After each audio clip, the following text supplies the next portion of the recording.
కేసీఆర్ హరీష్ కు నోటీసులు phone tapping కేసులో జారీకి సిద్ధమవుతున్న సిట్. సో మీ అందరికీ తెలుసు ఫోన్ ట్యాపింగ్ సంబంధించి కేసు మరికొందరు కీలక వ్యక్తులకు కూడా ఇచ్చేందుకైతే కసరత్తు. సో ఎందుకంటే సజ్జనార్ గారి నేతృత్వంలో మళ్ళా సిట్ ఏర్పాటు చేసింది ప్రభుత్వం.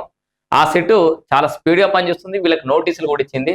ఇక మీకు ఫోన్ ట్యాపింగ్ విషయం కోసం మాట్లాడుకుంటే చాలా మంది ఏదో లుటపీస్ కేసు అది దానికి కింద ఉన్నాడు ఉంటాడు ఇటెక్కలేను వీడున్నాడు కేటీ రామారావు, అది లోటపీస్ కేసు అంటాడు, ఇది లోటపీస్ కేసు అంటాడు, వాడే చెప్తాడు అంటాడు. పాపం ఈ కేసీఆర్ బాబుకి హరీష్ రావుకు తలకే నొప్పే ఈయన ఓవర్ యాక్షనే, ఈయన బిల్డప్లే వీళ్ళ పాడానికి వస్తుంది. సరే ఏది ఏమైనా వీళ్ళకైతే నోటీసులు వచ్చినాయి. ఈ ఫోన్ ట్యాపింగ్ విషయంలో మన అందరం కొద్దిసేపు నిజాలు మాట్లాడుకుంటే, నిజంగానే ఫోన్ ట్యాపింగ్ అనేది జరగకపోతే ప్రభాకర్ రావు అన్నట్టయిన అమెరికాకి ఎందుకు పారిపోయినట్టు నెంబర్ 1 క్వశ్చన్.